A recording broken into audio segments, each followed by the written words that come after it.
안녕하십니까. 고승버버 태고보국사편 24회차 서일보입니다. 지난 시간에요. 서곡천공이 처음으로 태고보우를 조우해서 태고한가를 보고 조사 관문을 물은데 여기에 대해서 훗날 서곡은 어록에 글을 남겼었는데요. 나는 오랫동안 사람들과 화담하는 일을 끊고 지내왔는데 붓이 갑자기 날뛰어서 모르는 새 종이 끝에 아울러 노래를 짓는다라고 했어요. 먼저 이암자가 있고 바야흐로 세계가 있었으나 세계가 무너질 때에도 이암자는 무너지지 않으리. 세계는 속계 중생계를 나타내고요. 이 암자는 본성을 나타내지요. 진계를 나타내요. 암자만의 주인이야 있고 없음이 없으니 달은 먼 허공에서 비추고 바람은 온갖 소리를 내네. 서곡천공화상이 76세 고령의 하주 하무산에서 쓴 이 글에는 태고 스님에 대한 애정과 그에 대한 깨달음에 대한 믿음을 엿볼 수가 있는 것이죠. 또한 태고가 그의 태고 암가를 보여준 다음 서곡천공이 발문을 쓴 내용을 보면요. 이들의 절실한 마음을 우리가 알 수가 있는데 태고안가를 지어보인 태고 보우의 글을 나는 맑은 마음으로 완미하였던 바 늙은 눈이 더욱 밝아지고 그 송한 노래도 순우하여 구절을 맛보니 한담하여 참으로 공급 이전에 구원의 소식을 얻었다 하겠노라.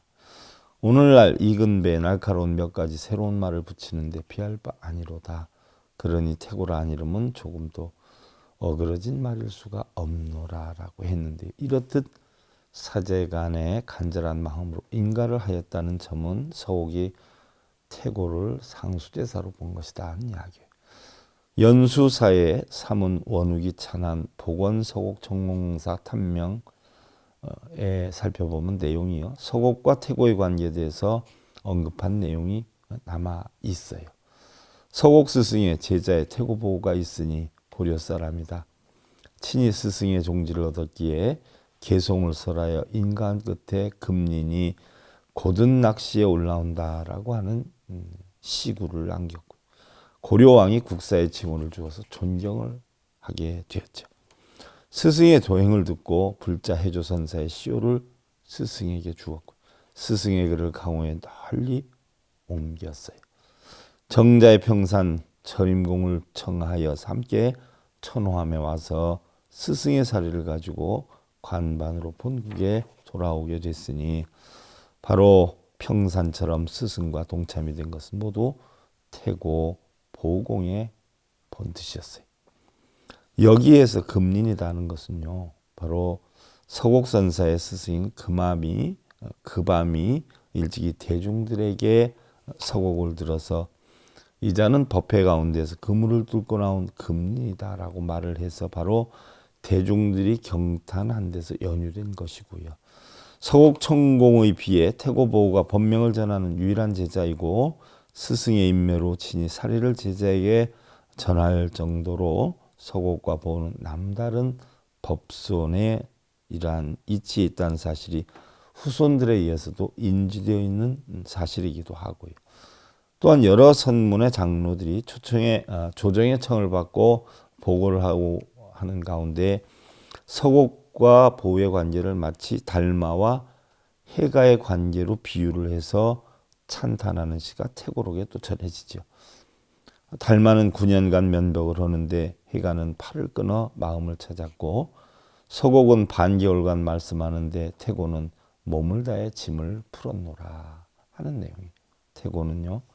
원나라 영령선사의 설법에서 향을 올리면서 서곡화상에게 자신에게 인가해 준 것에 대해서 감사를 올렸는데요. 이 향은 불조도 알지 못하고 귀신도 헤아리지 못한다. 천지에 생긴 것도 아니고 저절로 얻어진 것도 아니다. 옛날 신라에서 생각할 때에 전단원으로 가서 그림자 없는 나무 밑에서 그것을 잡으려 해도 틈이 없고 잡을 곳이 없는 경계에 부딪혔노라라고 했는데요. 경계가 없는 곳에 이르렀던 이야기죠. 다음 시간에 살펴보기로 하고요. 고승버버 태고보국사 편지 24회차 서일봉이었습니다. 감사드립니다. 가는 증검다리에 서길봉 스님이 여러분들을 초대합니다.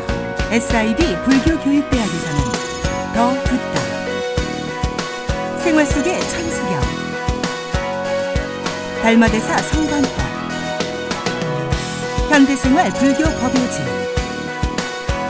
불교학개론, 성찰스님 백일 법문 등을 비롯한 다른 불법, 다른 진리, 서길봉 스님의 SIB 불교교육대학.